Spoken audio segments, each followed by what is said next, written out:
Assalamualaikum. Bakit ang religion nagkawatak-watak?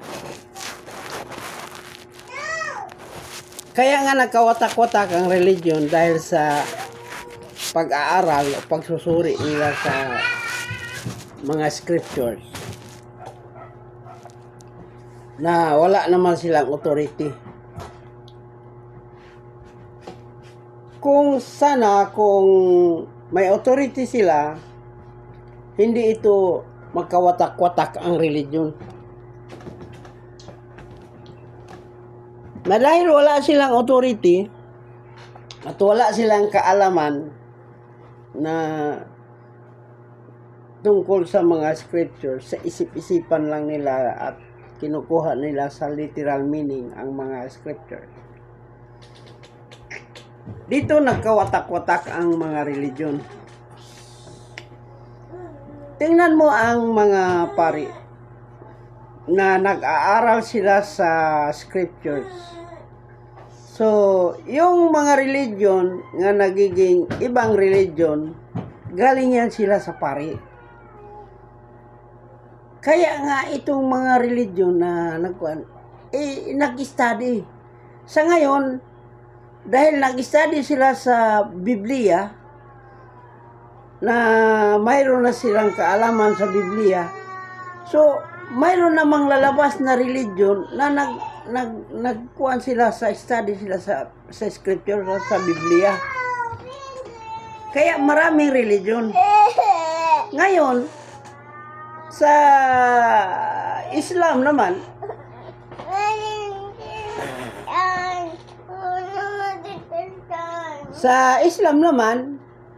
ang first na nagkawatak-watak ang religion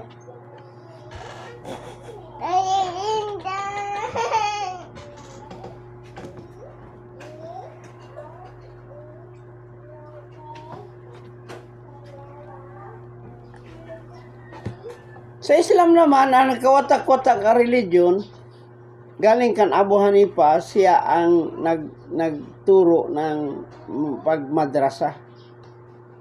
Dahil sa madrasa o dahil sa pagtuturo niya na hindi naman siya authority, dito nangyari ang pagkaiba-iba ng principle. Iba-iba ang pananaw, iba-iba ang interpretation. Kaya kung tingnan mo ang nangyari sa mga ninuno namin,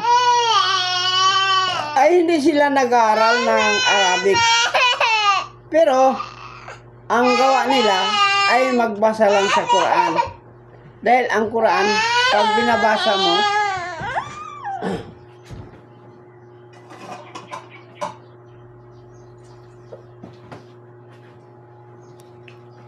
ang Quran, pag binabasa mo, at mahapal mo kung sa tausog pa, ay magiging baraka siya. Mayroon siyang barakat na hindi mo lang naintindihan, pero mayroon kang ma-feel na baraka galing sa Quran. Ito, wala siyang division. Hindi siya mag-divide dahil walang pag-iintindi at walang interpretasyon na galing sa Quran. Dito magkawatak-watak ang tao.